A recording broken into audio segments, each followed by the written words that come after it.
अभी सबके दिमाग में एक ही तारीख चल रही है, 3 मई। क्या 3 मई के बाद लॉकडाउन खुल जाएगा? सभी भारतीयों के दिमाग में अभी यही सवाल उठ रहे हैं। कई एक्सपर्ट्स का मानना है कि कोरोना वायरस की असली तस्वीर मई के अंत और जून के शुरुआती हफ्तों में ही दिखाई पड़ सकती है, तब जब कोरोना अपनी पीक पर होगा। और अगर कोरोना वायरस अपनी पीक पर होगा तो भला लॉकडाउन किस तरीके से होगा या कितना लंबा खिंच जाएगा? सोच कर देखिए, ये एक बहुत बड़ा सवाल है।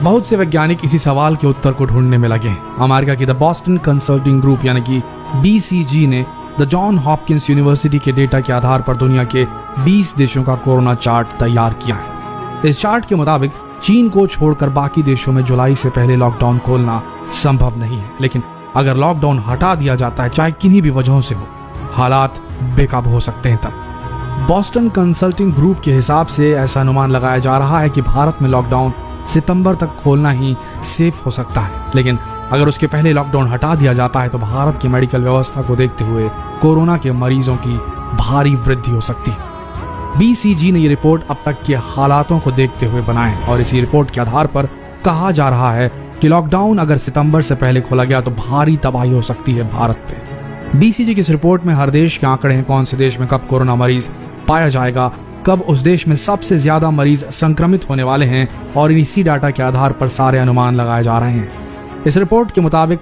भारत ने समय रहते लॉकडाउन की घोषणा तो कर दी थी, लेकिन बाद में यह भी माना जा रहा है कि जून के तीसरे हफ्ते तक कोरोना भारत के पीक पर होगा। और इस रिपोर्ट के मुताबिक ये माना जा रहा है कि भारत में लॉकडाउन सही मायनों में सितंबर के दूसरे हफ्ते तक ही पूरी तरह खोला जा सकेगा। आपको बता दें कि बॉस्टन यूनिवर्सिटी यानी कि BCG का डेटा हमेशा विश्वसनीय माना जाता है, इसलिए दुनिया भर के वैज्ञानिक इसी डेटा पर विश्वास कर रहे हैं। वहीं वेल्लूर के क्रिश्चियन मेडिकल कॉलेज से retired clinical virologist P. Jacob John के मुताबिक अगर भारत में 3 मई को लॉकडाउन खुला तो कोरोना के मामले बहुत तेजी से बढ़ सकते हैं और बिना तैयारी के इसे संभाल पाना बहुत ही ज्यादा मुश्किल हो जाएगा।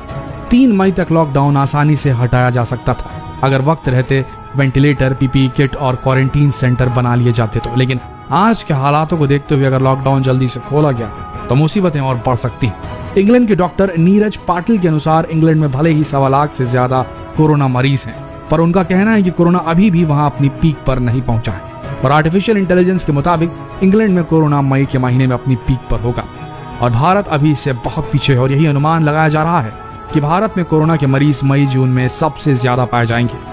भारत की सरकार का खुद यही मानना है कि मई के महीने में कोरोना के मरीज सबसे ज्यादा मिलेंगे और उसके बाद ही कोरोना के मरीजों में कमी आएगी। हालांकि गृह मंत्रालय का इस पर कहना है कि बाकी मुल्कों के मुकाबले भारत में अभी बहुत कम मरीज हैं। सूत्रों के अनुसार भारत में टेस्टिंग की संख्या बढ़ा दी गई है और आने वाले समय में अधिक से अधिक कोरोना मरीज हमें मिल सकते हैं। जाहिर सी बात है कि कोरोना के मामलों को पीक पर पहुंचने से पहले भारत की सरकार इससे निपटने के लिए पहले से ही तैयारी कर रही है और तैयारी करनी भी पड़ेगी। पंजाब के मुख्यमंत्री अमरिंदर सिंह खुद ये कह रहे हैं कि भारत में कोरोना जून मई के महीने में अपनी पीक पर होगा, पर उस समय भारत के 80 से 85% हिस्से संभावित रूप से प्रभावित हो सकते हैं। इतना ही नहीं, भारत के करीब 58% लोग इसकी गिरफ्त में हो सकते हैं, ऐसे भी अनुमान लगाए जा रहे हैं। वहीं गर्मी और कोरोना के कनेक्शन को लेकर भी बहुत सारी बातें सामने आ रही हैं, यानी कि गर्मी आने पर कोरोना का संक्रमण कम हो सकता है, मगर एक्सपर्ट्स का मानना है कि आंख बंद कर लेने से खतरा टलने वाला नहीं, क्योंकि ऐसी उम्मीद कम है।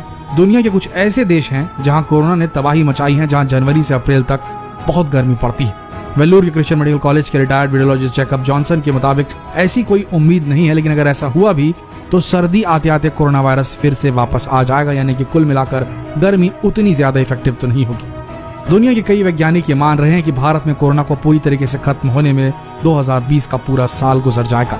हालांकि इससे पहले उम्मीद की जा रही है कि कोरोना की वैक्सीन ईजाद कर ली जाए। जानकारों का कहना है कि देश को वेंटिलेटर से ज्यादा PPE किट की जरूरत है, क्योंकि इसकी कमी के कारण मेडिकल स्टाफ धीरे धीरे संक्रमित होते जा रहे हैं। इससे पहली समस्या ये आएगी कि हमारे मेडिकल स्टाफ ऐसे मरीजों को देखने से पीछे हटने लगेंगे, और दूसरी समस्या ये आएगी कि मरीजों को देखने के लिए डॉक्टर्स की कमी ही नहीं होगी, बल्कि अगर डॉक्टर संक्रमित हो गए या मेडिकल स्टाफ संक्रमित हो गया तो वो जितने पेशेंट्स देखेगा उन सबको भी संक्रमित कर सकता है और फिर वो बाहर जाकर कम्युनिटी में जाकर समुदाय में जाकर और भी ज्यादा इन्फेक्शन फैला सकते हैं और ये बहुत घातक हो जाएगा। इसीलिए वेंटिलेटर से ज्यादा हमारे देश को पर्सनल प्रोटेक्टिव इक्विपमेंट PPEs की जरूरत है, जो डॉक्टर्स, नर्सेज और सारे मेडिकल स्टाफ के लिए बहुत जरूरी है, अन्यथा वो ही संक्रमित हो जाएंगे और कम्युनिटी लेवल तक के पहुंच जाएगा भारत में संक्रमण। यही गलती इटली, फ्रांस, जर्मनी और अमेरिका जैसे देश कर चुके हैं, जो वेंटिलेटर पर ज्यादा तरजीह दे रहे थे, उसे ज्यादा इंपॉर्टेंस दे रहे थे और पीपी किट्स जैसी चीजों को नीचे रख रहे थे अपनी प्रायोरिटी में, अपनी प्राथमिकता में, और उन्हें आज नतीजा भुगतना पड़ रहा है। आज के हालातों में दो तरह के एक्सपर्ट्स अपनी राय दे रहे हैं। एक ग्रुप एक्सपर्ट्स का यह कहता है कि लॉकडाउन बहुत जरूरी है और इसे 3 मई के बाद भी एक्सटेंड करना चाहिए, और दूसरा ग्रुप जो एक्सपर्ट्स का है वो विरोध में है कि अगर लॉकडाउन नहीं खुला तो अर्थव्यवस्था देश की पूरी तरह चरमरा जाएगी और कई लोग भूखे मर जाएंगे, बहुत सारे बिजनेसेस बंद हो जाएंगे। आपका क्या मानना है? कौन सा लॉकडाउन प्लान आप सजेस्ट करना चाहेंगे प्रधानमंत्री मोदी जी को? कमेंट सेक्शन में डिटेल में लिखकर जरूर बताएं, और जितना हो सके ये सवाल सभी से पूछें। इस वीडियो को शेयर कर फेसबुक पर, व्हाट्सएप पर, जहां कहीं भी शेयर करना चाहें इस वीडियो को शेयर करें और इस सवाल का जवाब ढूंढने की कोशिश करें। मिलते हैं अगले वीडियो में, तब तक के लिए बने रहिए हमारे साथ लेटेस्ट अपडेट्स के लिए। धन्यवाद।